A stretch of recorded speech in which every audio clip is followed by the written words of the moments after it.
भरत तिवारी पर सैकड़ों वीडियो देख लिए, हजारों टिप्पणियां पढ़ ली, लेकिन निष्कर्ष एक ही निकला।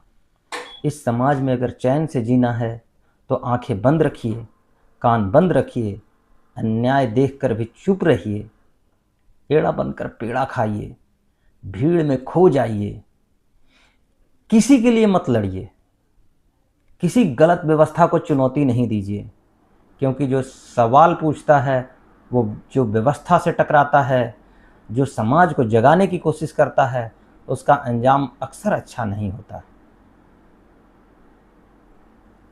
वह कभी मुकदमों में उलझा दिया जाता है, कभी राजनीति का शिकार बना दिया जाता है, कभी समाज ही उसे अकेला छोड़ देती है। भरत तिवारी का नाम इसलिए याद रहेगा कि उन्होंने लाखों लोगों को यह एहसास कराया कि आज भी कुछ लोग अपने स्वार्थ से ऊपर उठकर लड़ने का साहस रखते हैं।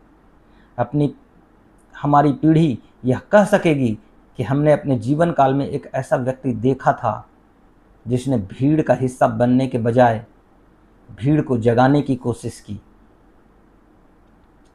अफसोस सिर्फ इतना ही है कि भगत सिंह को तो अंग्रेज़ों ने मारा था, लेकिन आज सबसे बड़ा सवाल यह है कि क्या हम अपने ही संघर्षशील लोगों को बचा पा रहे हैं?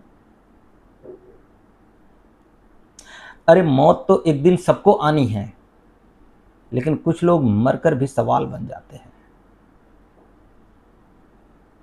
कुछ लोगों की सांसें रुकती हैं, लेकिन उनकी विचार पीढ़ियों तक जिंदा रह जाते हैं।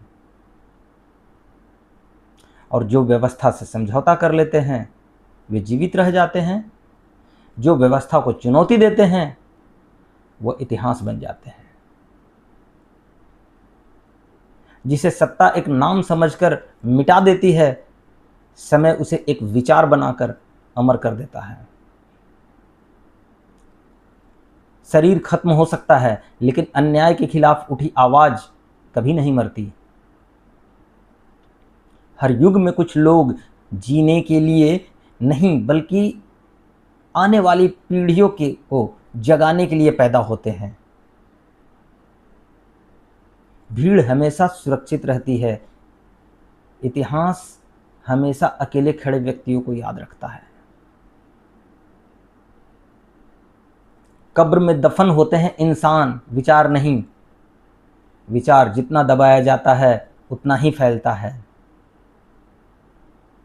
और याद रखिए, कुछ मौतें अंत नहीं होती, वे एक ऐसे सवाल की शुरुआत होती है जिसका जवाब पूरी पीढ़ी खोजती है। साहसी लोगों की सबसे बड़ी जीत यही होती है कि उनके जाने के बाद भी लोग उनके बारे में बात करना बंद नहीं करते हैं। विचार कीजिएगा कि क्या हम ऐसे ही भरत तिवारी को मरते देखते रहेंगे? क्योंकि कल जब कोई अन्याय के खिलाफ खड़ा होने का प्रयत्न करेगा तो वह भरत तिवारी की कहानी जरूर याद करेगा।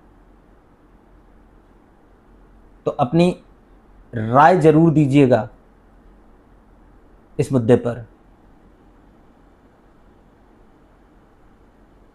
धन्यवाद।